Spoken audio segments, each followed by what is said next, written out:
If you've been waiting for the perfect time to go online, now is the best time, thanks to America Online. If I knew it was this easy, I would have started a long time ago. Now, new members can try AOL and get our best offer ever, 1,000 hours free for 45 days. It's easy. Plug it in and you go. You don't even need a credit card. Call 1-877-265-0100 and get all those features you'll only find on AOL. When you know you got mail, you hear this really cool voice that says, "You've got mail." Oh, I love that. I wonder who that guy is. My single favorite feature has got to be instant messages. Bing. It's having a verbal chat electronically. Our free 24-hour customer service representatives are always available by phone. They're very responsive. They speak your language. Nicest, kindest, most patient people I know. AOL has parental controls, and that's very important to me. My mom's got it, my dad's got it, both my brothers got it. AOL has it all. You can have it all, too. Call 1-877-265-0100 for 1,000 hours free for 45 days for new members. America Online, so easy to use, no wonder it's number one. What is it? It's time to go back.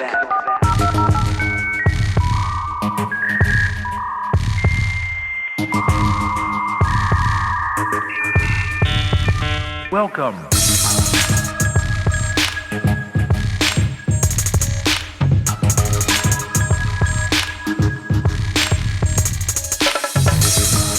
Hey there, welcome back to Generation S. It's a podcast about growing up in the 90s and early 2000s. I will put it to you this way. If you thought long and hard about how passive-aggressive you wanted your AOL Instant Messenger away message to be, this podcast is for you.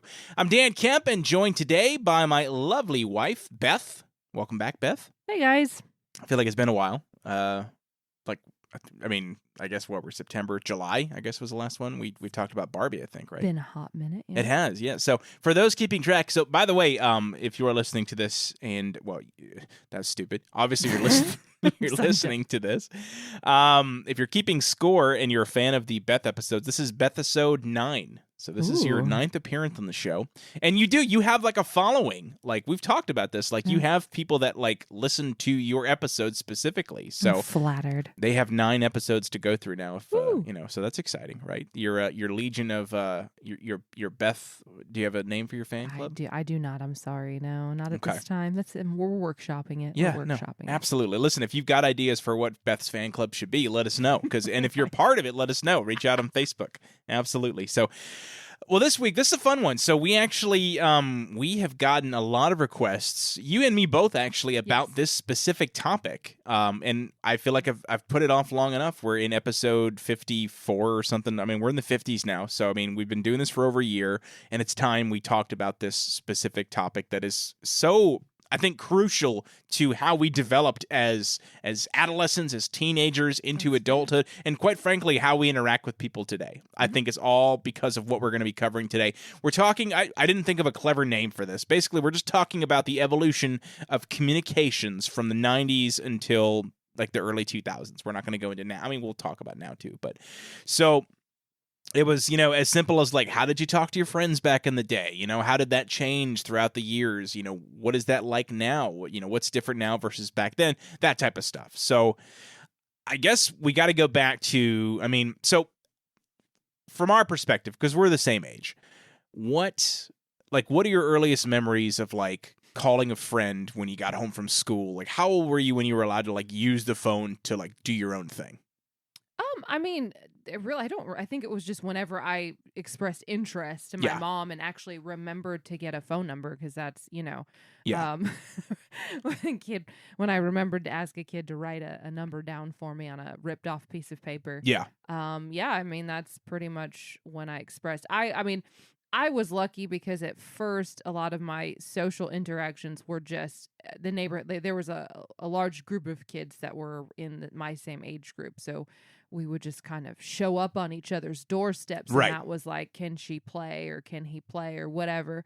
But yeah, from there, my mom had the numbers of those moms because they all kind of hung out. So sometimes, rarely, I would use that. I'd ask mom, can you call Hillary's mommy and see if she can play? But honestly, in the very, very beginning, most of the time, I just took my knobby-kneed self and a bicycle and just knocked on someone's door.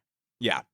So for me, I mean, I'm talking communication, it's like, when did you start calling friends and like staying on the phone and just talking to them? Well, for long periods of time. Right. That's that's more so what I'm talking about, because that's really kind of like what kicks off what is to come in the world of technology and everything. Late middle school, early high. I didn't want to talk to people on the phone. Oh, really? Oh God, okay. No, that was nope. So I think I was probably in middle school, like 7th grade, where I started like calling, mostly girls, obviously, but like just to talk on the phone. And we would sit there and talk for probably 30 minutes to an hour. Now, it was funny because back then, I don't know if it was true for wherever you lived, but like in the next town over, that was like apparently long distance. Like I couldn't, so like even as close as like 20 minutes away, sometimes you couldn't call, which I always thought was very interesting. And to this day, I can remember certain towns like in my head, like, oh, if I were to call them back then, it would have been long distance. We have to wait until after 7 or whatever. Well, that was on a cell phone even. I don't think that was a landline. I feel like there was something where you could wait. I don't know. Maybe I'm confusing things, but yeah. And we'll get there, trust me, because what we're going to do here today is we're going to kind of diverge because, with this simple communication over the phone kind of branched off into two different areas, which were cell phones and, the internet and talking online. So, but we're kind of just building that foundation here with being on the phone. Now, were you, I don't think you were, but I'll ask anyway, because in case nobody else knows, but were you like rich enough to have a second phone line or a call waiting? No, well, call waiting we did eventually get, but that was like I was in high school. Yeah. And it was, my parents were like, they were the ones that were like, if it beeps through, you hang up with whoever the heck is on the other line with you. Right. Without fail, that's my phone. I pay for the bill. So we did, but it was for them in case like somebody called. Something important, sure. But as far as the second phone line, absolutely not, which was awful. And we can get into it later because that meant that if someone was on the phone, you couldn't be on the internet, and if someone was on the internet, you couldn't be on the phone, and that was, or if you picked it up, it would kick somebody off the internet. Right. Well, and that's what I was going to talk about too. Is so like we had, I think we ended up getting a second phone line because we did have dial-up first for the internet, and it was like, oh, if you're on the phone, someone signs on to AOL or whatever, it kicks you off, or vice versa. Like if you're on AOL and somebody picks up the phone to make a call, you're booted out and you're offline. But I was probably, I don't know, 16-ish, 15, 16 when we got like cable internet where the phone line, and it was so much faster too. But there was, I didn't have to be, probably the same age. Okay. Then. Yeah. But I don't know. But you never had a second phone line for the internet before then? No, it was that. I feel like, I might have been a junior or a senior. It might have been, I guess a junior or senior in high school. Yeah. Because I'm trying to remember, because that house that I lived in, when I was in high school, I do remember a distinct period of time where that was a problem. Yeah. So I guess that's a good transition into the next part, because again, we're talking cell phones today, but we're also talking the internet and different ways we would communicate on the internet.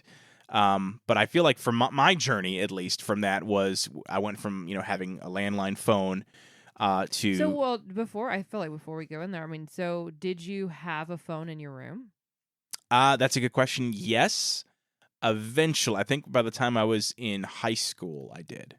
Didn't you also, like, the other thing that I feel like I didn't. I was, no. At most, I remember my parents, at first we had like an extra long cord. Yeah. That if, like, in our first house that I remember, like, no, I don't even think it would reach that. But like, so you didn't have a cordless phone? Well, no, I'm talking about like that. The corded phone was in like, I'm talking like early 90s. I got you. Yeah. Like 92. Like, yeah. We had but it was a really long one. So like mom could walk into the living room and the kitchen while she was doing things and be on the phone. Yep. I don't know how people didn't permanently. Maybe she does. I don't know. I should ask her if she has like a permanent neck crank. Oh, because you got to hold your... She just literally, I feel like for an entire, like, I don't know, 10 years, she had her head and her shoulder within like a millimeter of each other. Well, that was, my mom too. But I remember there were some phones, if you were rich enough, had like that big old like thing that like rested on the shoulder. I don't as think like that really helped. I don't know. I never tried it. I feel like, no, I've seen one in like an office, and I like would play, I'd go visit my parents in the office, or I'd be like, pretend I was a secretary or some crap. And I was like, yeah, no, this isn't feeling better. It made it look ergonomic or whatever the hell, but it was bullshit. Do you remember the infomercial for that thing that was supposed to let you talk hands-free? The handy, whatever. I don't know, but it was basically just a big old strap that literally you just strap the phone to your head, and like you probably get like a big mark on your face from it or whatever. But and then I remember like it went from that to like you could like plug something into your cordless phone where you had like a headset almost. That's fair. That's a little bit. I think they sense. suck though. That was the thing. I think the quality was really bad. Well, and I do remember our first cordless phone. We couldn't walk to the mailbox. Oh, because yeah. it was too far from the base, and it would start to crackle. So then I would get halfway down the driveway and be like, "Gosh." I would, walk back. But I remember, it's funny because I don't remember having a corded phone in my house. Now, my grandmother, even when I was in college, had a corded phone. Like, it was the same phone on her wall, like a rotary phone, you know, like, which is funny because, like, I feel like, you know, and this is your chance, folks. If you're of our generation, this is your chance to laugh with us. Like, kids these days don't even know what a rotary phone is. But, yeah, my grandmother had a rotary phone. But, no, I only remember having cordless phones in my house. And I'm sure I had a corded phone at one point. But by the time I was using a phone, it was always cordless. And I remember the first one had, like, a dope-ass antenna that went out, like, 3 feet. You remember that? And I would sort... You still couldn't go to your mailbox. I just loved it because I could sword fight with it. That's why I was excited about that particular phone. Well, and also, can we appreciate there was like a period of time when phones just got fucking weird? Like, as far as like landline phones. Yeah, like, yes, and some of them were corded. Were like, I mean, the ones I thought were cool were like the clear ones with all the gears inside. Yeah, they had like the funky colored ones. And that was that to me. But like, we had a bass phone, Dan. You did? Who has a fucking bass phone? Like, it was literally a bass fish that rested on a boat. Yeah. Why? Like, my question to you is why? And you would pick up and put this damn bass to your I don't understand. When technology peaks, it gets weird. I think we got that way with a lot of things that we'll be talking about today. I knew had a Mickey Mouse phone where you picked up his arm. Or say it was weird. Oh, I see. I never knew anyone that had weird phones. The only other one I remember, and I think it was actually just in a movie, so I don't think it was like back then, but like someone had a hamburger phone. Yeah, no, like weird phones. Like that was like, I was like, is this the peak of society where we just have weird ass freaking phones?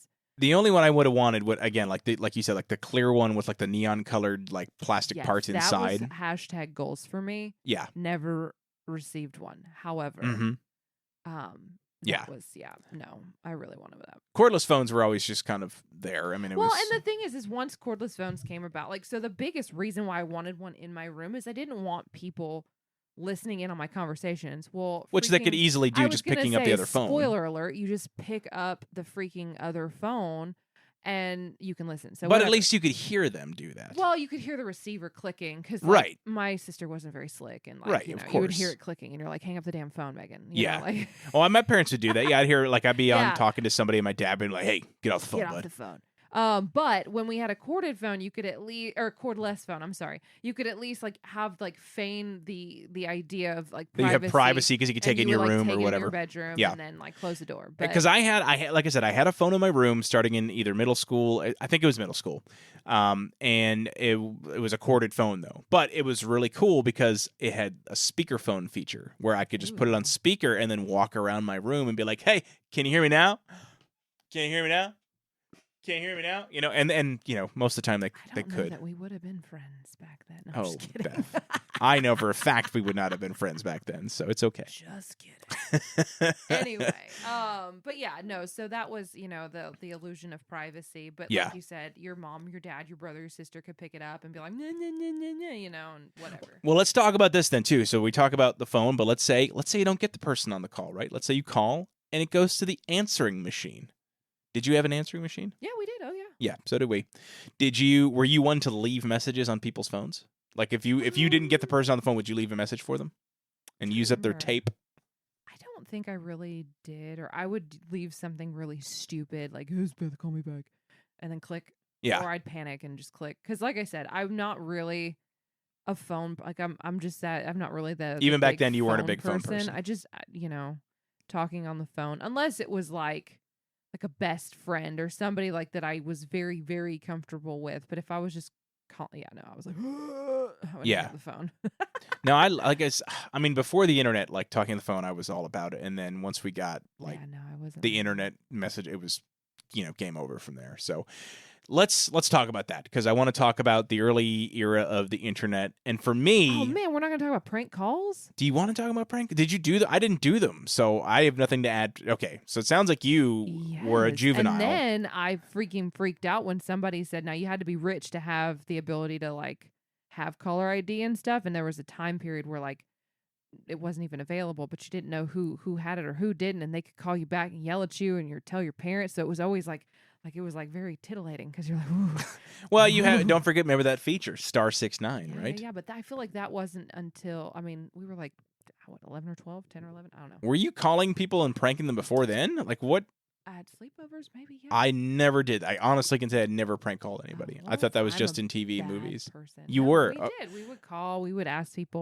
All right. Yeah. What random was your shit. favorite thing that you would Like, prank call people with? I don't know, just stupid shit like is your refrigerator running? We better go catch it. I mean, I know I stole that from the movie, but it was that kind of level of like, like, oh, is Seymour Butts home or something? Like, Yeah. And Dr. Seymour Butts. I'm trying to reach Seymour Butts. Can you get him on the line? And then we just die laughing and hang up the phone. But yeah, Wow. sleepovers. You know what? I'm going to reiterate. I don't think we would have been friends, Beth, because is Ben Dover home? Is Ben Dover able to come to the phone? I remember all those from like The Simpsons, right, where Bart would prank call Moe, Yeah. and he would do that. Oh yeah. But again, I thought that was just a TV thing, but apparently there are shitty people in real life that would. Whatever. It was fun. We were 8 years old.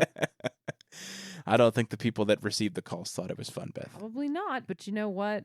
We did. So Okay. it was the 90s. Fair What else enough. were we gonna do? Okay.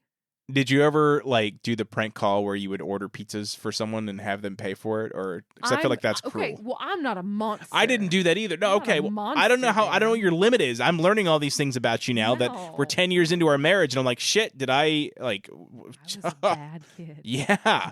Well, listen. If your parents listen to this episode, you're in trouble because That's fair. they probably didn't know that you did this back then. No, we were in the basement. There was Yeah, a phone well. in the basement, and we would sit there and. Now you're in trouble. So Call. I'm not gonna rat you out. I'll just Fair. but I'm just saying it could happen. It's out there. So I'm Yeah. sorry to all the random people in the greater Merrimack, New Hampshire town that I lived in that I just randomly called you on a Listen, from what I random understand, October night. I don't want to say they're in an economic downturn because of this, but I mean, Lord- correlation is not causation. I'm understanding that, but still, Lord, I apologize. All right. Well, do you feel good that you got to tell I me got about that off my how chest. bad of a kid you were with that? Yeah. Well, I just assumed everybody did it, but apparently not. No, So- I never did it Okay. because I know I would get in big trouble if I got caught. Well, So, the thing is, they gotta catch you. well, I knowing my luck, I would get caught because I would go confess that I did it. Like I was so guilty. Like I can't keep that stuff in. You Well, know what I mean? whatever. Yeah. Anyway, I was that kid. So we got a computer when I was 11 or 10. No, I was 10, and I know that because my first screen name on AOL was Daniel K10, and it's because that's how old I was. So, your first. I at least lied Why? about my age. No, My parents made the Mine screen was name. 25. Well, I didn't make I the was screen like, I'm name. 25. I was not 25. So okay, how old were you when you got your first like not shitty old green screen computer, like actual could go on the internet computer? I mean, well, like, so we had a family computer that could get on the internet. That's what I'm saying. Yeah, Oh, that's I all thought we you meant had. like a personal one. No, in I the didn't. room. Well, I didn't get that until I was like 16, where I had my own. Yeah. Okay, so let's see. I feel like I was living in Florida. Okay. And so that was Like 96, 97-ish? Even 98. Yeah, I guess. What were we in 97, 98? You're 10. Yeah, so you got around the same Okay, time. Yeah. Did you? So we started with AOL. Did you have AOL? Yeah. Okay, so like AOL 4.0 or whatever it was Yeah, was yeah, the whatever newest, it was, yeah. whatever. And so, okay, we got to talk AOL because I feel like AOL deserves. Okay, it's Now, I had the internet, but I honestly didn't start communicating on it. Like, I honestly used it just straight up for like research projects. Oh, and stuff really? like that until I was Really? in high school. Well, because my parents were freaked out about the chat rooms and shit. Well, and that's fair, and I do have a story to go with that for So I similar was reasons. not allowed. I mean, I had an AIM handle when I was probably 14. But Yeah. I wasn't allowed to. I could only use a family computer for like school-based research. You had the lame rules. Until I was 14, and then So yeah, when I was 10, because I remember even before we got our own computer, my grandmother had a computer. She had gotten one from one of like her kids for her birthday or whatever. She had Windows 95 and she had AOL 3.0. Ooh. And so I would go visit her and she would let me go on on her screen name, I could go on AOL. And like they had like the kids section, so that was kind of cool. Where you could get like movie news about like the Disney Channel and all that shit. But they had the chat rooms, right? And so I would go into random chat rooms and be like, "Hey, 10F or 10 not F, excuse me, 10/M/NY here." I was totally open about it, and so I would be talking to like other little people that were my age. They weren't. I don't know. I'm gonna believe that they were. There was a 47-year-old man. Well, I always listen. With his pants off. If I saw chat rooms that had like profanity all through it, I immediately was like, nope, and I would click out of it. Like I didn't want to, because I knew I was going to get in trouble. I was like, I shouldn't be in here. So I had somewhat of, again, this is the guy that didn't prank call people because I have a moral compass. But that's the problem, though, honey, is that you're so like just such a good soul that you're like, this kid really is 12 and he's from Saratoga. Well, they never. And he's like 58 from like Glens Falls or something. She was in Buffalo, and she was very sweet, and she was very nice to me, and we almost dated. I'm just saying. Anyway, so by the time we got our own AOL set up and everything like that, I had my own screen name. Again, I got online, and mostly I would message like we had family. Like that was the big thing, was like our like extended family all had AOL screen names, and so I would get on and like talk to my cousins and stuff like that. I still remember their screen names too, by the way, which is kind of weird. I remember all my screen names for my families. So anyway, so I was Daniel K10. Adorable. I guess it's the most adorable, heart warming thing I've heard, I think, all day.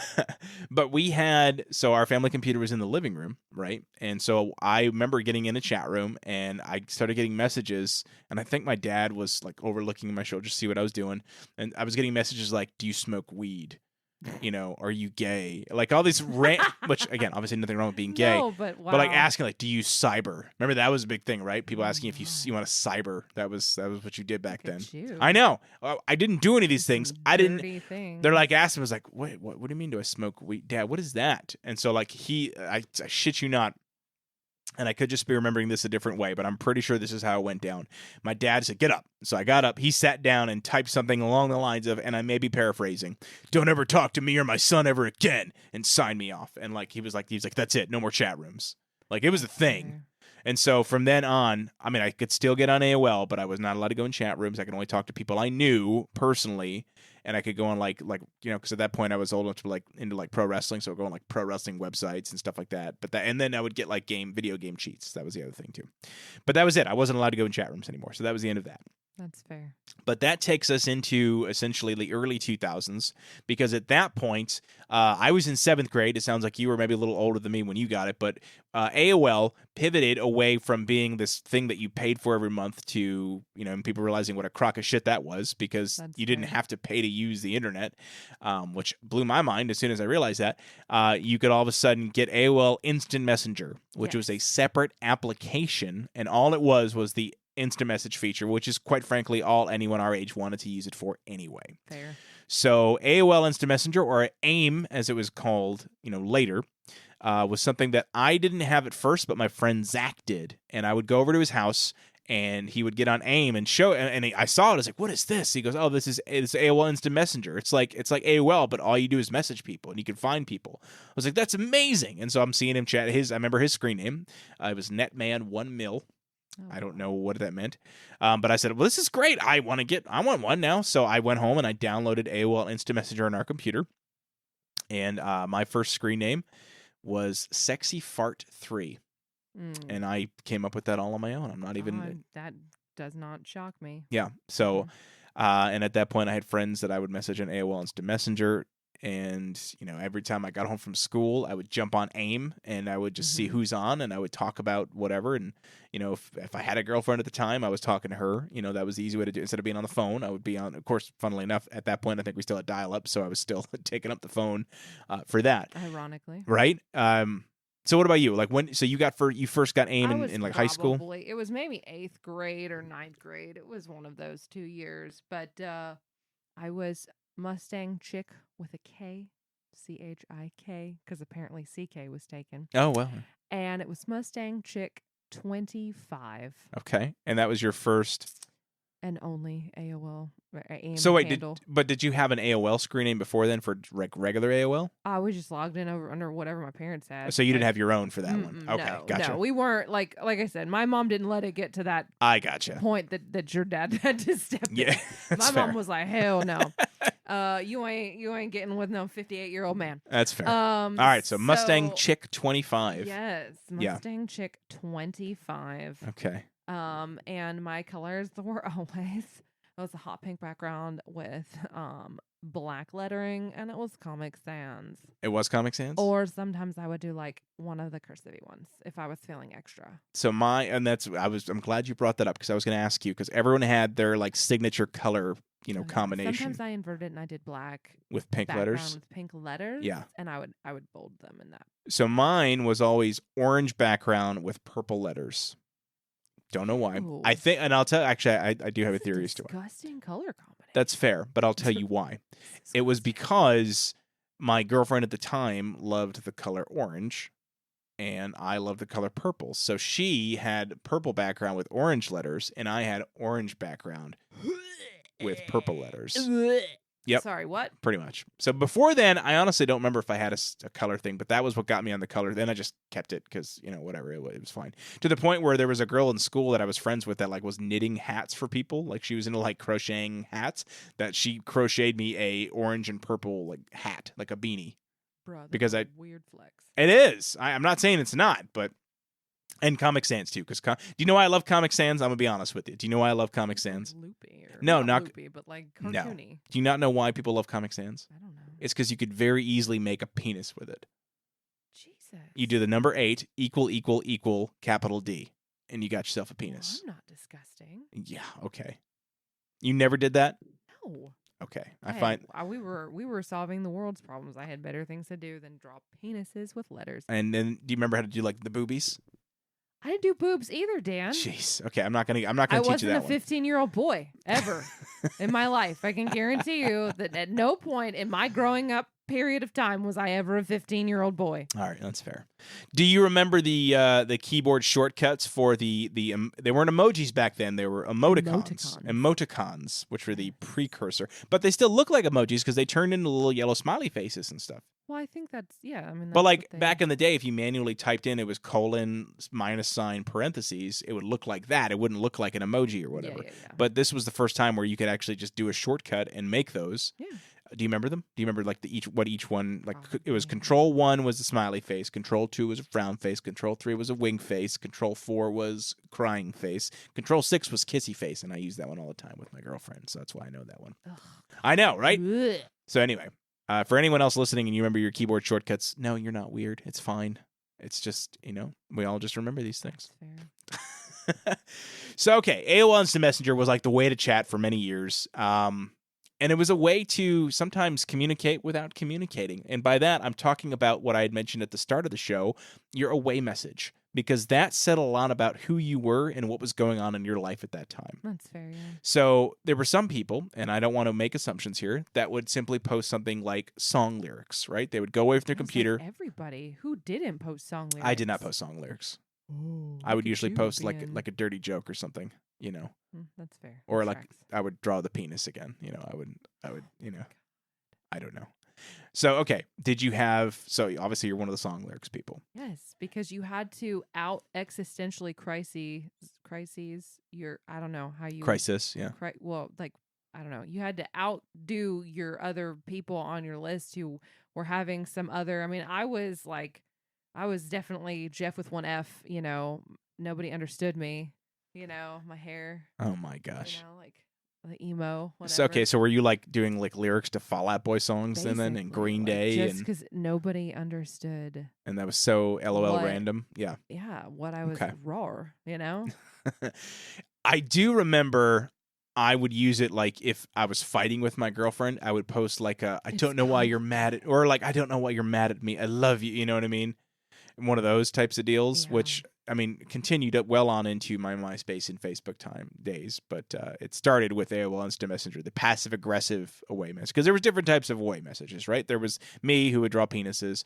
There was the song lyrics. There was the passive-aggressive message directed at somebody who knew they knew who they were. You know what I'm saying? Yeah, you still see that today in Facebook world. But continue. Do you remember the first time I ever saw this guy was on AOL Instant Messenger, but I would see him in away messages. And do you remember too, like you could do a little doodle sketch guy in the corner of the chat window of like you could have your own little guy that was like the AOL mascot animated doing things like throwing a ball or jumping or things like that? I'm sure like that has escaped my memory, but I believe you. So there was one that I'm trying to remember who it was, but somebody on my friends list had. It was the little dancing banana guy. Remember him? I loved him. From the Peanut Butter Jelly Time song. Yes. But I remember somebody had put that in their away message, and I thought that was like the coolest thing. He was so cute. Yep. Did you ever do like where people would use like text characters to draw pictures? Did you ever do that? No. Where like you would use like the periods and the stars and the prints to like draw. If you like scroll down, it's like the picture of I saw a people who cat's did face. it. I was you couldn't not. do that. Well, I had other things to do in my life. Yeah, no, I feel like that would take up like 45 minutes of your time. That's fair. Yeah, I was never. I had shit to do. Yeah, no, that's fair. So you had the away message, and then you'd get back on, and we would stay up so late doing it, and then like I remember this probably wasn't good for I'm not anything with computers or savvy with any of that, but I'm sure what I did for I left the tower on all the time continuously. It never shut down. My computer was always these days we don't shut computers down because they had like the sleep mode, but back then my tower was always, it sounded like it was about to just blow away, just like freaking take off. Like it was probably dust in there too, so it probably wasn't good. Yeah, it was always working. It sounded like it was working the job of like a NASA computer, like just legit trying to land a freaking rocket ship or some shit, all because you couldn't turn it off, because then that would sever your connection with the outside world, and God forbid. Yeah, but if you're going to bed. Yeah, but you didn't know if there was something you were gonna miss. Someone's gonna come on, or that's true, because something. you couldn't get messages while you were signed off. Exactly, it didn't have that. So you literally left that shit on, and you put your away message like,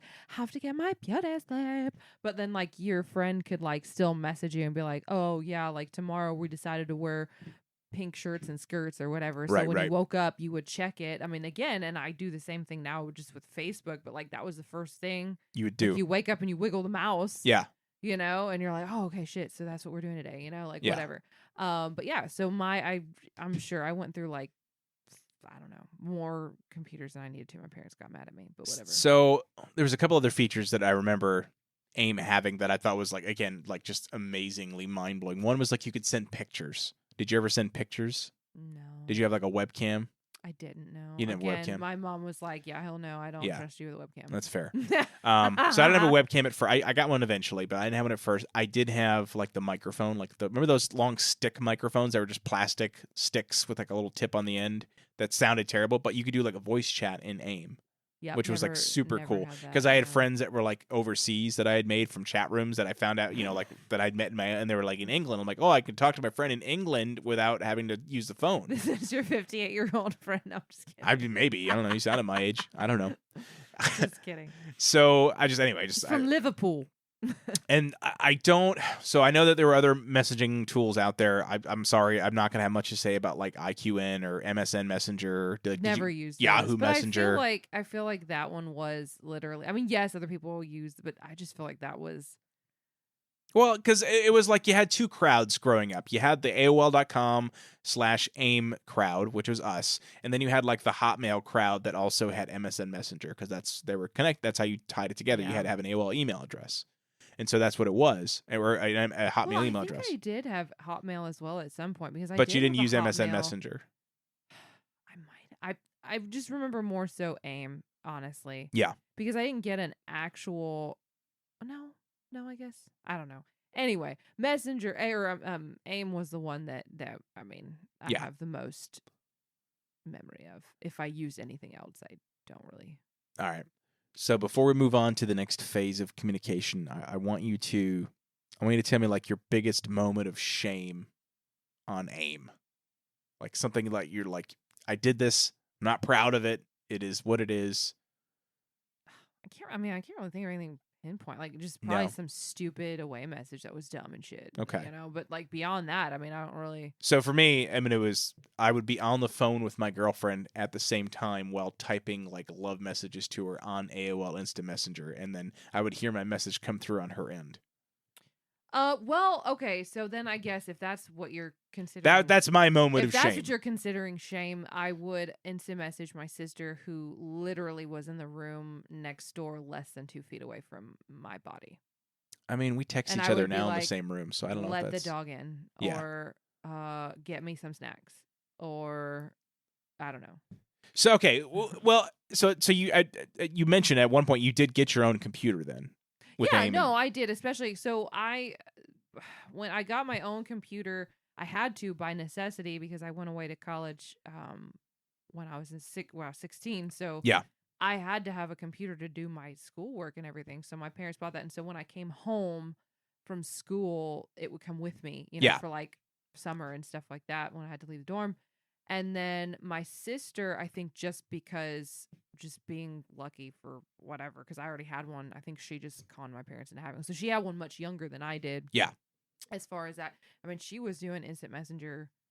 Gosh, I mean, I feel like she even did it more than I did. Like, she was just because at that point I also had, which I'm sure we're going into, but I also had a cell phone. Yes. Yeah. She did not. And that was literally, it was either the telephone or AOL, instant messenger. And at that point when she got it, I think is when my parents did have, was it the cable internet or whatever, where so she could be on it, and my parents could, like, they wouldn't necessarily, they would know, but they wouldn't necessarily care as much because they could still use their landline. So she got that, and she was not really one to like call. I mean, she did call her friends, but it was mostly just instant messenger. She was always, it was ping, ping, ping. You would hear the ping, ping, sound. Yeah. All the time coming from her bedroom. And she was obsessed with it. Yeah. No, I think that's actually a good segue then, because, this is around the time when we had cell phones. And so I'm going to pivot to that because I still used the computer and I still used AIM when I had a cell phone. Obviously, that didn't change. I used AIM up until like the second or third year of college. Well, I mean, honestly, I know, and I got my ass read the riot act for it, but the first like cell phone plans, you had to pay an arm and a leg for text messages. And so I still used AIM despite having a cell phone because, I mean, there's only so many times you can get your ass chewed out before you're like, I guess I'll just not use it. So, all right, let's pivot then. So let's talk cell phones. That's, again, like, I'm trying to figure out how to weave these together because they're going to come back around eventually, right? When you've got all the apps on your smartphone. But for right now, we're gonna branch off, talk about phone communication still. We moved from corded phones to cordless phones to cell phones. So how old were you when you got your first like legit cell phone for you personally?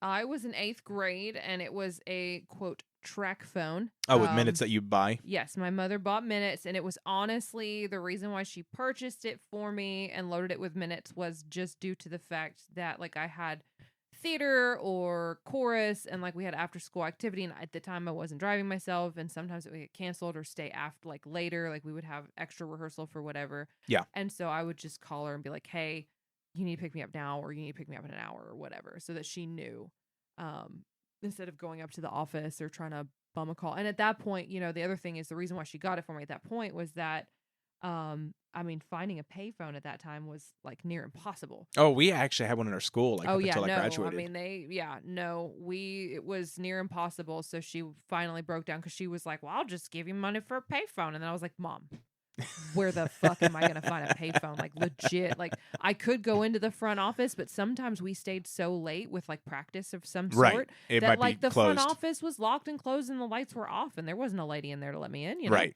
So she finally broke down and got me this track phone with like a giant antenna. It was black. It looked probably roughly the size. I know we call the Nokia's brick phones, but this one was legitimately roughly the size of an actual brick that you would use for your home building purposes.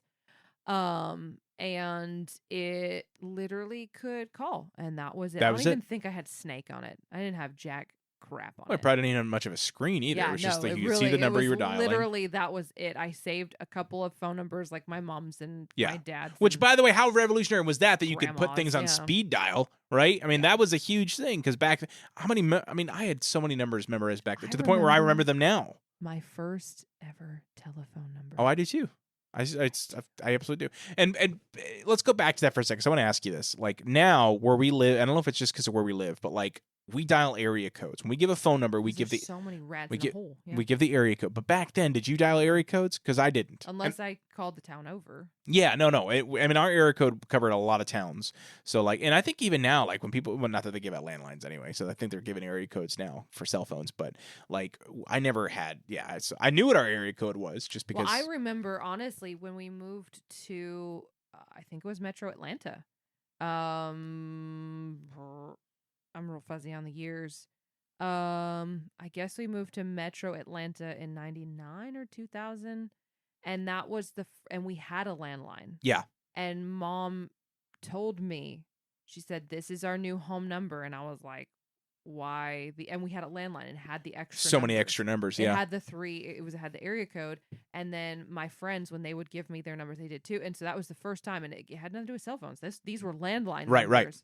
So it's just because the way it was explained to us, because, it was new to my parents too. They were like, it's just, there's too many people. Right. And there's 3 different area codes. There weren't enough combinations of numbers to give out for the number of people that lived in the area. Exactly. Yeah. So, but anyway, so we kind of got on a tangent there as far as like speed, but the whole point is like, you don't have to memorize numbers anymore.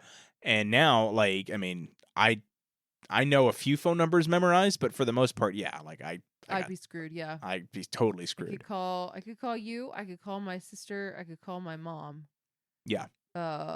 Maybe my dad. I don't know. But beyond that, nope. I got nothing. I would say call you. I can call my mom, my dad, not even my brother, because God knows what his number is now.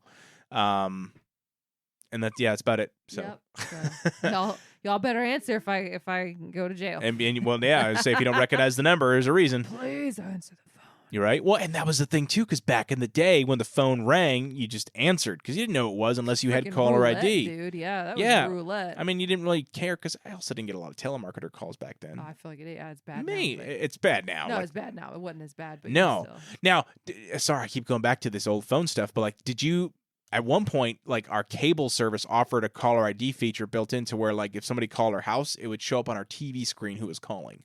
My grandparents had that in like the mid 2000s. We had like a screen on the back side of the phone. Oh, we had that too, but eventually, like it was connected to your because we had our phone through the cable company. Yeah, no.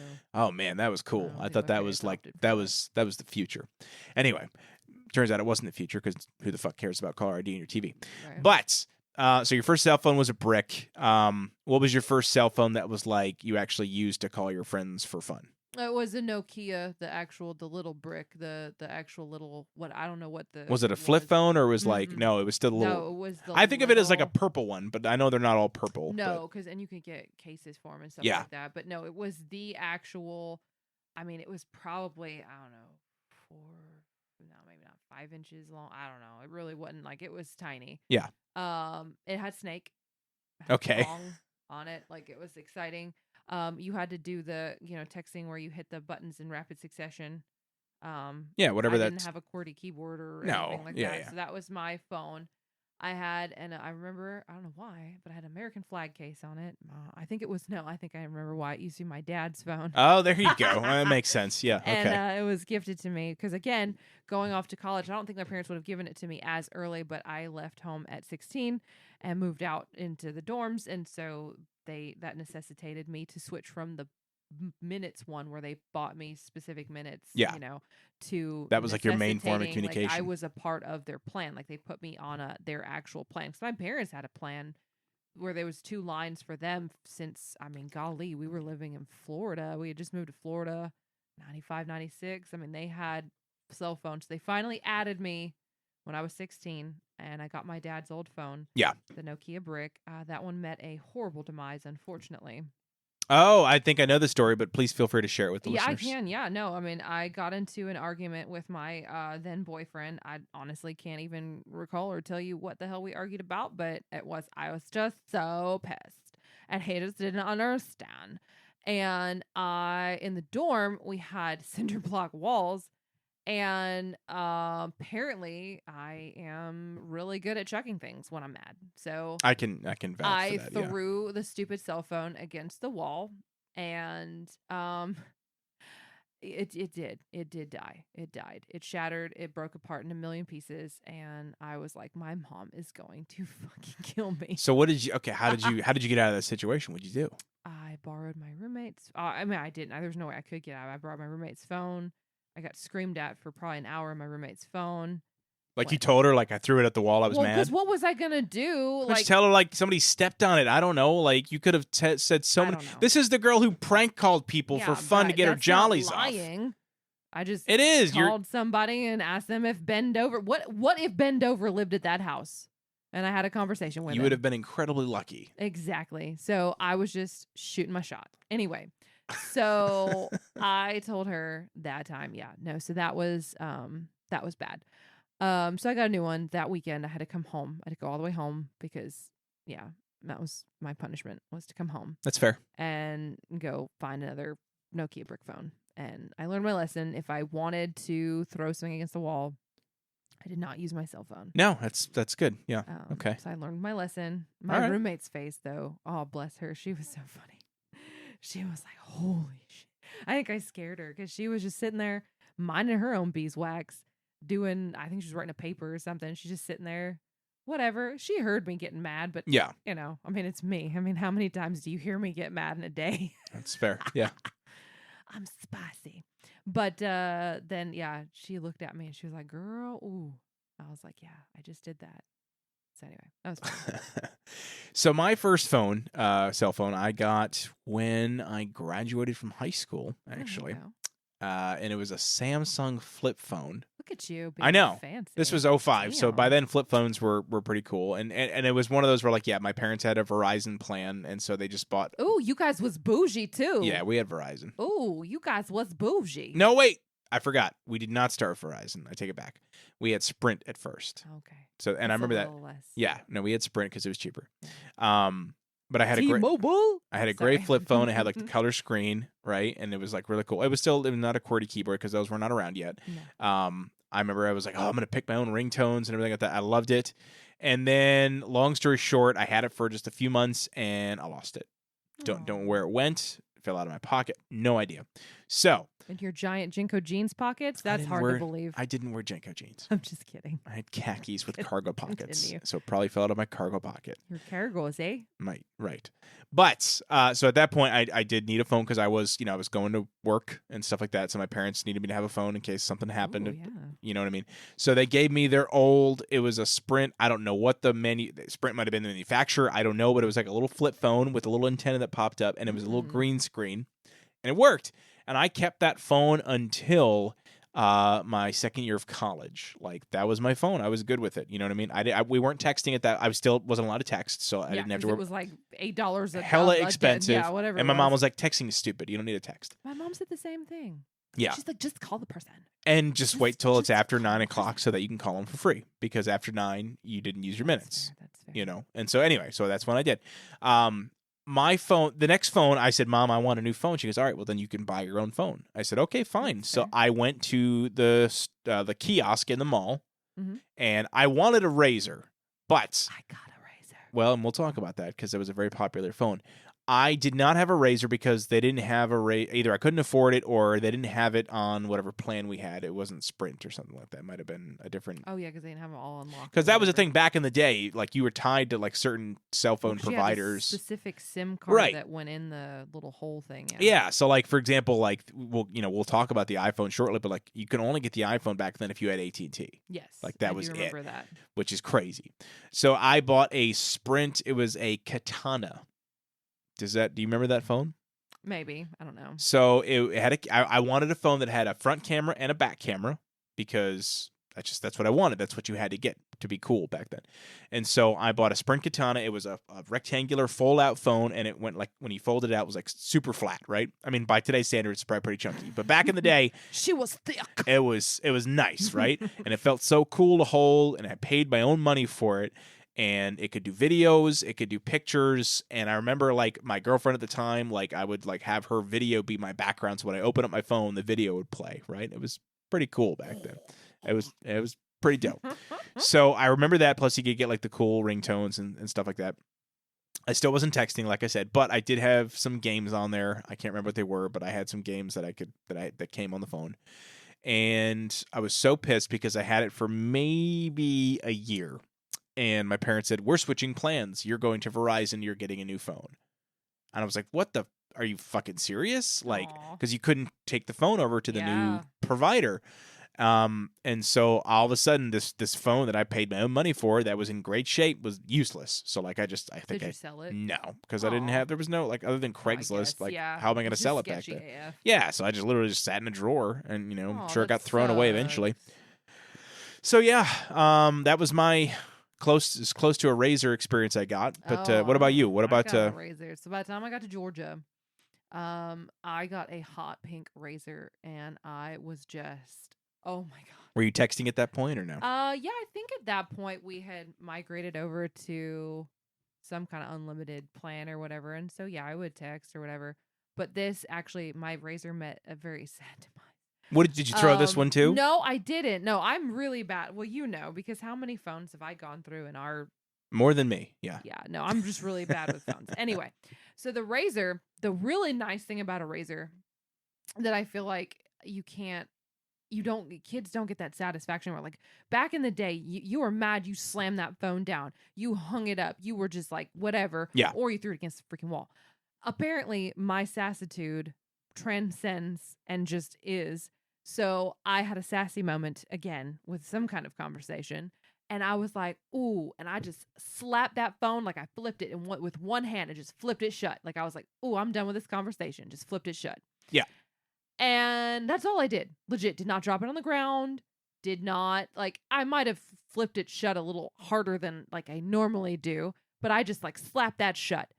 And I went to go open it back up later that day to realize that it had something with the LCD screen. I dislodged something in the back of the screen. You broke the screen. And it was just like, it glowed. Like it just glowed, but there was no discernible colors or words or anything. So at that point, so this time I was able to limp it longer before I had to confess. Yeah, because you can still make calls because, and stuff well, like that. only if I memorized. Had a number you can't see the screen. Because Yeah, I couldn't see the screen, could not access my speed. Well, I had like the first like 8 numbers like attached to a speed dial, so I had to remember. Like, you could just type in 8 and then enter, and then it would call. Yeah. Or if I didn't have that person on speed dial, I just had another number. Yep. And then the other thing is that when it was closed, it had a front screen, LCD screen that did not shatter or dislodge from whatever mechanism. And so I could see who was calling me. Gotcha. Yeah. But text messages, I could only see like the first like 4 words.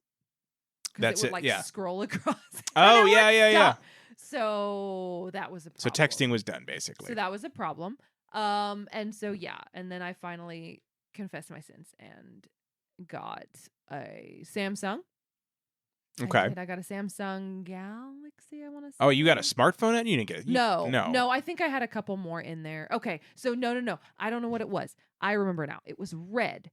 It was red, and it slid up to a QWERTY keyboard. Yes. And it could access the internet, but it was like so slow and so limited and so like it was frustrating. It wasn't even worth trying to get on the internet, but I could slide it up and actually type with my thumbs words.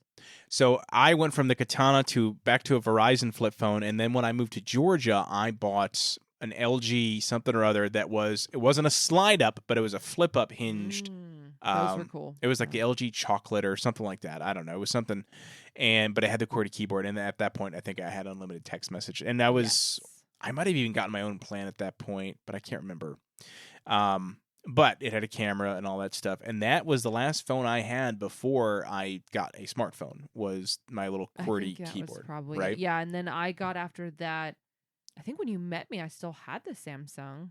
You had a smartphone at that point. I remember. It wasn't an iPhone. No, I'm the one who convinced you to get an iPhone. Yeah, so I went the Samsung route after that, and I just had, because I'm sure I toasted a couple of them, dropping them in water or what have you. Yep. I'm a freaking crazy person. So I went the Samsung route until I met you, and then I've had iPhones ever since. Yeah. So before we move on to back to the computer, I want to give shout outs to phones that neither of us had, but we certainly knew they existed. One was the infamous T-Mobile Sidekick. Do you remember the T-Mobile Sidekick? Yes, I did not have that. I had T-Mobile, but I did not have So my ex-girlfriend at the time, she had a regular cell phone that her parents paid for, and then on the side, she had a secret T-Mobile Sidekick that she paid for in her own plan that her parents did not know about because they would not allow her to have that. And so she would get on there and and you're going to sit there and judge my ass for calling people at 8 years old asking if Bend Over was available. Whatever. Well, listen, I mean, if they would, she paid for it with her own money. Keep going. So, but it had AOL Instant Messenger on it, so you could like do a full, like it had AIM and it had a browser for the internet if you wanted to. You could get on a browser, so it was the coolest thing. And then the other one, I don't remember what the name of the phone was, but I remember the cell phone provider that made the phone. It was Nextel. Remember the walkie-talkie phones? Mm-hmm. I knew friends in school that had those. Yep, me too. And for like 2 seconds, I thought they were the coolest thing, and then I realized how fucking annoying they were because it just kept. Where you at? You know, like that was the commercial even. Like people thought that was so cool. I hated it. But it was so obnoxious. It was literally the equivalent of people now like talking on speakerphone in a public place and then getting pissed at you when you look at them to eavesdrop on their conversation. Right. You know what I'm saying? What about honorable mention goes to BlackBerry. I never had. You're right. Have one, I never had a all BlackBerry. the bougie people. I mean, that was you want to talk about Verizon and BlackBerry was like that was. That's true. BlackBerry had like of bouginess. You're absolutely before right. The iPhone came out. Like you was rich. No, you're right. I didn't even think about that. You're 100% correct. So yeah, I don't know, man. I didn't. I never had a BlackBerry. I wanted one, and then by the time I could get one, I was like, "Fuck this! I'm getting an iPhone" because it was way better at the time. Yeah, but up until then, BlackBerry was the one to beat. Like everybody. Everybody that was anybody had a BlackBerry. You were just poor. So I think that's where we got to stop with phones because again, like we're getting into adulthood and it's not really our childhood anymore. Ew. So yeah, I know, right? So, but let's back it up again and go back to the computer. So while phones were evolving to what they became, so were the ways to communicate online. So from AOL Instant Messenger, we then moved into the world of blogging and what is now called social media. So before we talk about MySpace, I'm sorry. Let me just take a second, though, to just really appreciate that we literally like saw the birth of something. We did. And we didn't even realize. Like, I know. That's so crazy because like we were on there, doing this, and it was, when we were like 15, 16 years old, we didn't give a shit. We were just communicating with our friends. But it was literally like the birth of like how society exists today. Well, that's exactly right. I just had to take a second to just really appreciate. Yeah. The magnitude of that anyway. No, and you're absolutely right. And so, and like I said, before we get to Facebook, because that's where this is going to kind of end, and we'll wrap things up.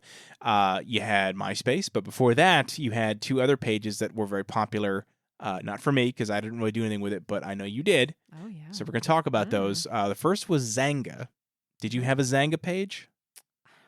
One or both. I don't remember. I had one of them. So Zanga is basically like a blogging I page. just had LiveJournal. And that was the other one I was going to say is LiveJournal, which I know you had because at one point. Yeah, I don't think I had a Zanga, but early in our relationship, you told me your LiveJournal handle, so I looked you up and I found your. I'm not about to tell everybody that because I don't want to see it. I don't think it exists anymore because I tried finding it before we started recording and just to see if I could find it. And it's not there. Read some of my excerpts. I was not going to, but I mean, I have them if I, as leverage, obviously. But no, it's not there. So, okay? So LiveJournal. Let's talk about that because you didn't really use Zanga, but LiveJournal was just a blog page. It was again to try and well, at least for me and my.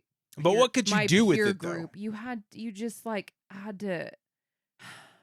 So I went to a nerd school, okay? Okay. I've mentioned this a couple times. Sure. I go off to college at 16. And so at least for us, I don't know about other people, but at least for us, it was how we flex on each other as to who was more existentially aware of, I don't know, or just super smart and just very like the way they wrote their stuff and like who was the next Emily Dickinson. Right. And so we just used it to try to out whatever each other. That's all. It was like, who was more prosaic? But what could you do? Who was more prosaic with their writing? But like, was it there's a chat? Like, could you do all that, or was it literally just writing literally blog just posts? saw what people wrote, and that was it. You could comment on it and stuff. Like, you could comment what they said, and so it was like literally like the precursor to MySpace and Facebook, because that's what MySpace. You know what you could post on your wall. I guess on MySpace it wasn't your wall. What was it called on MySpace? I don't remember. I don't know, man. It was so long ago. Yeah. So, all right. Like I said, I don't have anything. Called a wall, wasn't it? Yeah. That was Facebook, and that was, and even then that was like a later term for it. So, okay, let's go to MySpace then, because that was the next thing I remember really getting into. Mine was fully customized. How old were you when you got MySpace? Like, at what point in your life? I was probably in high school. Yeah, somewhere probably 16, middle of high school. Okay, something like that. Yeah. So, like, I didn't get it until after I graduated from high school, because I know it came out in 2004. And I think I got it in the summer of 2005 because a girl that I was dating at the time said, "Oh, you should check out this new page thing. It's called MySpace." I said, "Oh, cool. All right." So she actually helped me set up my MySpace profile. And I thought it was the coolest thing because you could put like, you know. It is a shame because I didn't because mine was like, I had a song. I had Foo Fighters Everlong. Okay. That was your song? Playing. Yeah. Every time you got on my page. Okay. Yeah. It was Skulls and Hot Pink and Black. Okay. It was like my aesthetic. It was very customizable. There's a lot you could do with it. And you can do all the widgets and like different little widgets and stuff. What sucked about visiting one of those pages is it slowed the fuck out of my computer. Oh, for sure. Like, it was the worst thing. The bandwidth that took up, I can't even imagine. Hated it. Like, you had on one hand the guy that had the white background with nothing and like only 4 friends. That's like the serial killer profile. And then on the other side, you had the existential crisis person named Beth, who literally pictures of me with my purple hair. Every time you scrolled the mouse wheel, it would take 5 seconds and stutter down the page. It was the worst. I was somewhere in the middle where like I had like maybe like a custom color in the background, but I didn't fuck around with the because I knew I hated it to go to people's pages that were like that I didn't want. Mine. But I love the fact that on a MySpace page, like that was the first time I saw like you could see if someone single or not, right? Because like because I broke up with the girl who made the page for me, right? We broke up for other reasons, and at that point I'm like, oh well, let's see what MySpace has got for the ladies, you know, like, let's see what's out there. And you could see if someone was in a relationship, you could see their date of birth if they put it.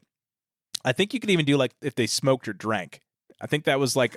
Do you remember? I think that was like smoke or drink. I believe you. I just don't it was remember. because it was like yes, no, no, yes, and I remember those combos of like I mean, for me back then, if you drank or whatever, I was like, nah, I'm straight edge, man. I don't mess with that. But and smoking too, obviously, is gross. But but I remember that, and that was like a way to like stalk girls' pages to see what they had. You know what I mean? Or like girls that you like broke up with, they became single, and then all of a sudden you see they're in a relationship. You're like, what's see if he's a troll. Well, you didn't know back then because, like, unlike Facebook later, you couldn't put who you were in a relationship Well, unless with. they posted pictures of them together. Right. Well, and sometimes they did, sometimes they didn't. But there was, not only that, but you also had your friends list, and you could have your top 8, right? Yep. You had your friends that, like, if they were, like, your really good friends, it's almost like speed dial on your cell phone. You could quickly get to their profiles. If you got bumped, man. Woo, shawty. And what I didn't like about MySpace, because I kept AOL Instant Messenger around for a couple of years after MySpace because it didn't have like an instant message feature, right? You could message on MySpace, but you had to refresh your browser every time to see if they replied. You remember that? I feel like the last time I logged into MySpace, I had to be 19. Oh, you were young. Well, because honestly, part of it is, again, because I was able to have a Facebook sooner than other people. That's right, because you were in age, yeah. Because I had a college email address. College email address. Yeah. So I migrated to Facebook faster, I think, because of that. But yeah. Maybe I was 20, but it was like 19 or 20 was the last time I even I couldn't find it if I tried. I have no idea. So I kept MySpace until I graduated from college, so I was 21. And at that point, I also had a Facebook page because I had broken up with a girl and she was like stalking me. And so I'm like, well, I'm going to get a Facebook that she doesn't know about and keep it hidden or whatever, but still be online. I find you. Yeah, it was a whole thing. So yeah, I got the Facebook, but yeah, I remember hearing about Facebook in college, and they're like, "Oh, this is great." I'm like, "This is not better than MySpace. MySpace got all this cool shit. Facebook looks so boring and lame, and like you couldn't do anything." And then eventually they started getting more and more features. And so, yeah, I think I was a full-fledged Facebook user and non-MySpace user probably by the time I was like 23 or 24 years old. No, God, no, I was younger than that. I was probably like 21, 22 when I was like on Facebook more than MySpace. Yeah. And I'm pretty sure, like, it's been a while, but I remember I could find my MySpace page and just see it for what it was online. I don't think it loads anymore. Like, I can put in my URL. It's the same URL that I use for everything. And you can't get on it anymore, so you can't see anything. But I just remember with MySpace, like, that was when you could start putting up photos of yourself, right? Because that was the first platform for that. Do you remember how at first they limited the amount of photos you could upload to your profile? It was like 25 or something like that. Yes. But do you remember when the movie 300 came out that they had a special promo where all of a sudden you could now have 300 photos on your page? And I was like, holy shit, 300 photos. That was amazing, right? You could do. And okay, so this is now also the era of like early selfies, right? Like, were you taking selfies for MySpace back then, or like what were you using With your a phone Fuji or camera? That's what I was gonna say. Was it you were using an actual shitty camera? Fuji digital camera. Yeah. Like when you talk about like the MySpace selfie pose, I'm guaranteeing that most of you know what that means. Like it's you're in the bathroom mirror. You're in a bathroom mirror. You're holding the phone up high and looking up so that if you are fat or chubby, whatever, it's hiding your double chin, right? You have your hair like covering one eye. Yes, that was like the MySpace picture. Yeah. That's what it was. But yeah, I remember. And like, do you remember the days of literally captioning every photo you uploaded? Yeah. Like, and you did, right? Because I did. Yeah. Yeah. And it's what's sad is I know people on Facebook that still do that. I'm like, do you get a life? That's so lame. They're usually really old. But I also, that's fair. I also remember back then, like a lot of the pictures I put on there were not of me. Like there were, we would take pictures of other things to put on Facebook and on MySpace, like your dog. My dog, or like if I went on a trip, it would be pictures of mountains or some shit, right? It was just random things. For me, honestly, a lot of it was I was working at the radio station at the time, so if I ever like had like celebrities that would come to the station, I would get pictures with them, and so I would put those up on MySpace, which was kind of cool. So like if I could ever get on my MySpace, I will upload a picture of myself with Coolio, R.I.P. Oh my god. Anyway, you were that guy. You just like name drop in. I was. It was great. Of course I was. Are you kidding me? So after MySpace, we got to Facebook, and you could upload photos, and it just slowly started being better than MySpace. I mean, it never got the feature for like music, right, where you could have a song playing or whatever. But honestly, I think that's for the better because, quite frankly, it gummed up everyone's MySpace page, and it was a pain in the ass. So, and really, that kind of just brings it up. I mean, obviously, Facebook has been constantly changing for the last 15 years, or I guess it's almost been 20 years. We have the advent of other social media. I mean, you've got Twitter, Instagram, what is it now? Twitter's X or whatever. Yeah. Instagram, Snapchat, TikTok. I mean, everything. Jesus, I can't think of all of them. So, it's almost poetic where we started with a phone, and then you couldn't use a computer without a phone. And so you got that going together for a while. Then they branch off again where you got the computer separate, you got the phone separate. They're going on their own paths. All of a sudden, 10, 15 years ago, we're back to where your phone and your computer and chat are all in one device again. Like you're using it all together. So it's kind of almost poetic in that way. And that's where we're at now is, you're listening to this podcast probably on your phone. It'd be really almost weird if you're listening to it on your computer, if I do say so. Yeah. And so wow. That was interesting. I do. Well, and then just thinking too, I mean, I know it's 90s and early 2000s, but just like kids today, like our generation, I feel like went through the brunt of that evolution. Yeah. Like we literally saw the birth of all of this. Yep. And we had to evolve with it at a rapid pace because this all happened within a very relative, I would say, cell phones from being a brick to what they, pretty much are now. They just have gotten more enhanced with their capabilities. The cell phone design hasn't really changed much. 10 years. From 95 to 05, you had all of that, the rise of social media, the birth of an iPhone or that type of a smartphone, if you will, and all of that. I mean, that happened in in the blip and in the grand scheme of time, I mean, that's a blip. 10 years is a blip. Oh yeah. And so even when we first fascinates me. when we first started dating like 11 years ago, like, which again, not that long ago, and yet like look how far we've come. Like you had but I don't feel like it's. You don't feel like it has? No, I feel like, and maybe I'm wrong, but this is the way I view it, is that it's just enhancements on the same friggin' thing. Like, yes, now there's 3 cameras on the back of your iPhone instead of just 1. Now you have bigger storage, you have faster memory, we have 5G. Like, yes, but like when you look at it, what? No, it's the form same factor. Damn thing. Sure, And physically speaking. we haven't seen. But what else can you do with it? That's what I'm saying. But what I'm saying is that we literally, this was the foundation for what it is today. Sure, yeah, it all I agree. happened within a span of a decade. That's it. Yes. I mean, that was an insane, exponential growth in technology in such a short period of time. And we haven't discovered but we haven't done anything new. It's just we're enhancing what's already there. Well, I mean, we are, but at the same time, I'm not saying it's bad. I'm not no, saying no, it's not good. But there are still things that are being perfected and innovated on, right? Sure. But again, yeah, the phone's probably always going to look like a rectangle. Let's be honest. Like they're still coming out with flip phones that look cool, whatever. Like they're trying to make unique things, but it always comes back to the rectangle. That also makes me think. This is funny. I don't know if you've seen this reel or whatever, the TikTok thing. Yeah. Where you ask kids of different ages, like, what they would use, like how they would show their hands, like for a phone symbol. Like, I to got show you. a phone. Yeah. And so, like for us, it was the pinky and the thumb. It's the pinky and the thumb. Yeah. And then I forget what was the other one, but like basically, kids today they just hold up their whole hand. Oh, put it up because it looks like it looks like the flat iPhone or whatever, or the smartphone. But yeah, so I just thought that was fun. That's hilarious. I didn't even think about that, but you're right, absolutely. But if you ask a kid, I think I asked. Carl did the pinky and thumb, which shocked me. Because he's probably seen us do it. Eli did the whole hand. Eli, that's the interesting. One, he did the whole hand. He put it up to his head. He was like looking at me like, "Why the hell are you asking me this question? Like, what is your problem?" Lady? Interesting though. I didn't even think about that. Wow, you're right. Test it on him tomorrow. Go test. I it will. on I'll him ask him when they tomorrow. Wake up. Be like, Eli, how would you show mommy or daddy a phone? Yeah, show me what it looks like to talk on the phone. I'm very curious. Okay, do it. That's very interesting. Yeah, you're right though. Wow, that's crazy.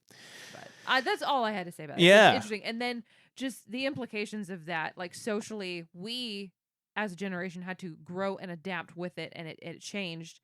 But these kids today, our kids, and then which they're what, Gen A now, Gen Alpha, I don't know what I don't they're know, called, but the ones after us, Gen Z, whatever they're called. Yeah. They well, this is all they know. All they know is an iPhone or some form of a smartphone from, honestly, a very young age. Because, I mean, I remember, and my sister has mentioned battling children. She's an elementary school teacher. Yeah. Battling smartphone usage in elementary school. So these kids literally... Oh, yeah. They're getting it so young. Just know, that's all they know. But yep. Anyway.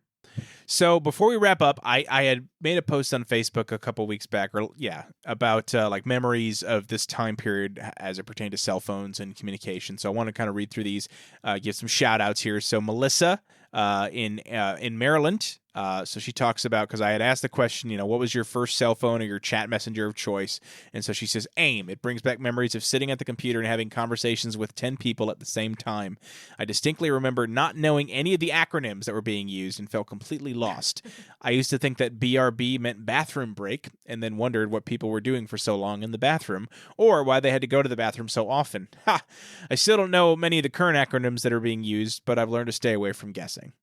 So that we didn't talk about that because that was a whole thing of like the internet slang acronyms, right? So you got BRB, you got LOL, right? Laugh out loud. Which, funnily enough, my mom actually taught me some of these because she learned them in her early days of AOL. ROFL, yeah, rolling on the floor laughing. LMAO, that's still used. Like, what are some ones that do you remember any that aren't used anymore that were back then? The only one I could think of was ASL. That's fair, yeah. Which does not stand for American Sign Language, by the way. Which I totally thought it did. It was age, sex. Well, it does, but I'm just saying back then, ASL. But with slashes in between the letters, it means age, sex, location. Age, sex, location, exactly. Not American Sign Language. Not American Sign Language. Jesus. Yeah, man. And a lot of those, again, I think we use LOL at this point like a comma. Like we're not actually just laughing. Say LOL. Yeah, I mean, we're not laughing. We're not even smiling sometimes. We just write LOL. You know what I mean? It's just what you do. So anyway, let's see. Here we go. Alyssa in Tennessee. Let's see. Her first cell phone was a pink track phone, and her chat bot or chat use was AIM all day, where we had no business asking ASL and professing our love for the wrong people in our profiles. Oh boy. There you go. Okay. Yep, there it is. Oh, that reminds me too. Again, shout out to going back to AIM for a second. Shout out to Smarter Child. You remember Smarter Child? It was like the first AI thing I ever interacted with. It was like a chat bot that you could talk to, and it would give you like canned answers. Sad. Yeah, it was great though, because you could totally be like, "Tell me a joke" or whatever. It's like you mess with it. That's like our kids talking to the freaking Echo Dot. I know they talk to the Alexa the same way. Don't say her name. Sorry, yeah, she's in the room. Don't invoke her. Anyway. All right, here we go. Let's see. Morgan in upstate New York. AIM was the superior messaging platform. The away message song lyrics were top notch. Yep. So there you go. Shout out there. Let's see. Hold on. Here we go. Another one. Jesse in Lake George. AIM for sure was the absolute one to use. My friend Harold. Here we go. Harold, good friend of mine and soon to be best-selling author. Good job, buddy. He just simply says, my first instant messenger was ICQ. There you go. I'm old. So, because again, I never used ICQ. Tanya in Atlanta. AIM was my first instant messaging service, but I also used MSN and Yahoo as well. There were chat rooms that I was in consistently. So there you go. Let's see. Any other ones here? I think those were the main ones that had given us answers. Because I did a double thread. I did the 9/11 episode. Here we go. Yep. So Nicole in upstate New York. Here we go. I always used MSN as my go-to chat. It was all attached to Hotmail, which was my first email was through. So there you go. See, I knew they were tied together somehow. Hotmail email. So I'm sure you could have had MSN Messenger. You just might not have used it. I only remember AIM. Yeah, same here. That was the preferred method. It was the go-to. So yeah, there it is. All right, this one. We talked a long time about this stuff. I almost was like, should we have done this in two separate episodes? But I feel like they're so intertwined, like cell phones and computers, that you had to. This was just communication, right? You know what I mean? And any final thoughts on communication? Or I feel like we covered everything. But the only other thing I would say is that my sister used AIM to meddle in my love life. Really? I think. How so? What do you mean? So, and she's probably going to listen to this. So she probably won't. But I love you, Megan. Anyway, and you know what? She honestly was looking out for me. So, however many 15, 20 years later, it was for the best. That's fair. Okay. So two things.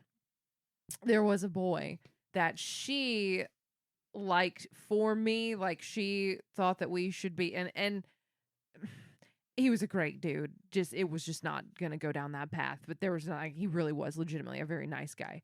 But she would try to. I do remember she admitted this to me much later that this particular individual, she would give him like ideas because she's my sister, right? The kid knew knew you. Yeah, she knows what I like. She knew my schedule. She knew where I was gonna be, when I was gonna be there, as far as like work and school and all that. And so she would, she package wrapped some stuff for him as far as Did it work? No.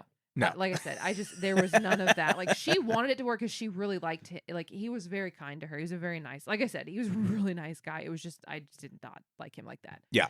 Unfortunately. So that was one. She tried to play matchmaker, and she tried to get this guy all the information he needed to, whatever. Didn't work. And then there was another guy that I had absolutely no business messing around with at all. Just, it was bad news. And she knew it and I knew it deep down, but whatever, I knew better. And so one time she finally admitted this to me a few years after it had happened. He, it was one of those where left me on red kind of deal all of a sudden, random. Yeah, okay. And I'm like, what the hell? What's going on? Apparently one night, I would go to her for counsel, which is hilarious because she's 5 years my junior. And I would just go crying to her in the room about how he was mean or did something or whatever. And so one day she just got really just fed up with his bullshit. And she was a keyboard warrior, that one. She basically just wrote, don't you ever mess with my sister again. Like I will basically like the Taken guy, like I have a certain set of skills. I will find you and I will kill you. So she fucking takened him, you know? Yeah, oh yeah. She Liam Neeson'd him. Yeah, there you go. She Liam Neeson this guy and basically was like, I will mess you up, which is hilarious because she was this itty bitty, he really didn't know her, but she was this itty bitty tiny little girl. Oh yeah. Like, what was she gonna do? But whatever. But she made it sound like she was gonna cut him. And yeah. So, but it was honestly for the best. I'm sure. Yeah. It was for the best. Yeah. Well, there you go. All right. So. But that's my final. That's good. Funny. I like story. that. Yeah, that's really good. That's good. I actually didn't know that story. So. Oh, I thought I told you. I feel like maybe you did, but I just, but no, as far as I'm concerned, it's new to me. My sister was, yeah. I love it. She's true. She's the hero we didn't know we needed. Oh yeah, no, sure. There it is. So you better not mess up. She'll cut you. No, I'm just kidding. Oh boy. All right. Well, listen, Beth, thanks for coming on, man. Of course. Always. I was going to say how are things, but That's we fair, live yeah. together, so That's I'm not fair. going to go through that with you. But you, the listener, hope you're doing well, and thank you for listening. We are had a pretty interesting couple of weeks where I was off one week and just the first episode I ever missed uploading. We're back in the swing of things now. I got a pretty good roadmap for episodes to come, so don't worry. Everything's going to be business as usual as far as I'm concerned. Everything, new episodes every Wednesday. Make sure you are checking us out on social media. YouTube, it's at Generation S Podcast. I think it's TikTok at Generation S, Instagram at Generation S Podcast. Facebook actually started a brand new group that's an interactive group, not just a page that you can like, which I still have, but more so a group that you can contribute to discussions on. If you type in Generation S, growing up in the 90s and early 2000s, I think that's what it is, or like the 90s and early 2000s generation, something like that. You'll see the logo for the podcast on there. Join the group. It's a lot of fun. For right now, it's mostly just me posting stuff and asking questions, but it's a place where if you share, you want to share funny videos or pictures from back in the day, it's a great place to do that. So check that out. And yeah, thank you so much for listening, guys. Seriously appreciate it. We are, as I mentioned, like in the 50s now for episodes. So, yeah, I know, right? It's crazy. So I'll always say this: if you know someone that would like this podcast, that grew up in the 90s and the early 2000s, and they're looking for something to listen to at the gym, or when they're driving it to work or to taking the kids to school, whatever, recommend the show. Right? Go leave us a review on iTunes or on Spotify. Get us up there so that we're visible to other people that are looking for nostalgia podcasts. I am fully aware that I am nowhere near a top nostalgia podcast out there, but I believe that we could get there together. You and me. Let's do this. So check it out. Refer a friend. Join the social media discussions. Leave a review. All that fun stuff. And with that, I'll talk to you soon. Goodbye.